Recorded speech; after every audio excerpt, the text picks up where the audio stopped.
Hello guys, আসসালামু আলাইকুম। Bright update YouTube চ্যানেলের পক্ষ থেকে আপনাদেরকে স্বাগতম। বন্ধুরা, আজকে দারুণ একটি টিপস আপনাদের সাথে শেয়ার করব। টিপসটি অসাধারণ হতে চলেছে। তো বলিনি টিপসটি কী ধরনের হতে যাচ্ছে। যেমন মনে করুন, কেউ একজন আপনাকে বলল যে ভাইয়া, আমাকে মাইক্রোসফট পাওয়ার পয়েন্টে কীভাবে ভিডিও স্লাইড ইনপুট করতে হয় সেটা একটু দেখিয়ে দিন। তো এখন আপনি কী করবেন? হয়তো স্ক্রিন রেকর্ড করবেন, নয়তো স্ক্রিনশট দিয়ে তাকে দেখিয়ে দেবেন। ভাই, এত ভেজালের কোনো দরকার নেই।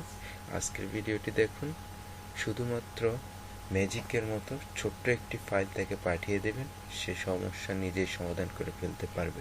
তো চলুন স্ক্রিনটাকে লক্ষ্য করুন, খুব সহজেই দেখাচ্ছি। তো প্রথমে আমাদেরকে যেটা করতে হবে, কম্পিউটার থেকে রান সফটওয়্যারটি আমাদেরকে ওপেন করতে হবে। কিবোর্ড থেকে উইন্ডোজ বাটন চেপে ধরে আর ক্লিক করলে রান অপশনটি আপনারা পেয়ে যাবেন। তো এখানে রান অপশন পাওয়ার পর এখানে আপনাদেরকে লিখতে হবে PSR। আমি লিখে রেখেছি PSR, লিখে ওকে করবেন। ওকে করার পর এরকম একটি সফটওয়্যার আবার ওপেন হবে। ওপেন হওয়ার পর আপনারা যে কাজটা করবেন, কাজ করার আগে জাস্ট স্টার্ট রেকর্ডে ক্লিক করবেন। স্টার্ট রেকর্ডে ক্লিক করার পর আপনারা তাকে যে কাজটা দেখাতে চাচ্ছেন সেটা আপনি নিজে করা শুরু করবেন। যেমন আমি তাকে পাওয়ার পয়েন্টে ভিডিও ইনপুট কীভাবে করতে হয় সেটা দেখাবো। তো আমি নিজেই কাজ করব, তার কাছে এটা চলে যাবে। তো এখানে স্টার্ট ক্লিক করে আমি কাজ শুরু করব। স্টার্ট করলাম, এরপর আমি পাওয়ার পয়েন্টটি ওপেন করতেছি। মাইক্রোসফট পাওয়ার পয়েন্ট ওপেন করলাম। এখান থেকে ইনসার্টে চলে গেলাম। এখান থেকে ভিডিও ফাইল, এরপর এখান থেকে ভিডিওটা আমি ইনসার্ট করলাম।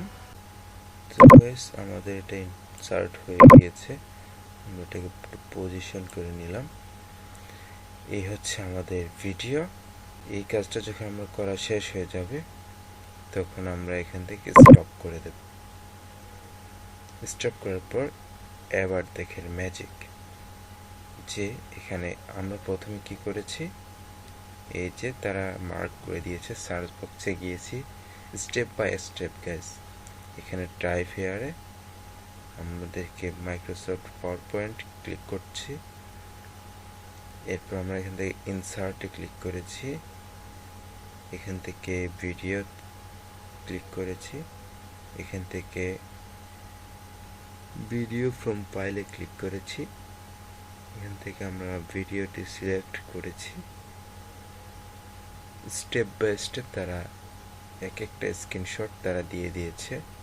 এরপর আমরা এটাকে জুম ইন আউট করেছি। করার পর এখানে হচ্ছে আমাদের জুম ইন আউট শেষ। এই ফাইলটা তাকে আমি পাঠিয়ে দিতে পারবো খুব শর্টকাটলি। এখান থেকে আমরা সেভ করতে হবে। আমরা কোথায় সেভ করব? আমরা ডেস্কটপে সেভ করি। সেভ নাম দিতে হবে। আচ্ছা, আমি হাবিজাবি একটা দিয়ে দিলাম, দিয়ে আমি এটাকে সেভ করে দিলাম। এই যে জিপ ফাইলটা আমাদের চলে এসেছে। এখন আমরা এটাকে যখন আনজিপ করব,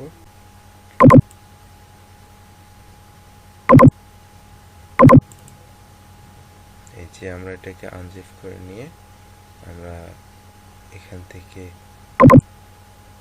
দেখে তাকে ফাইলটা আমরা পাঠিয়ে দিতে পারবো।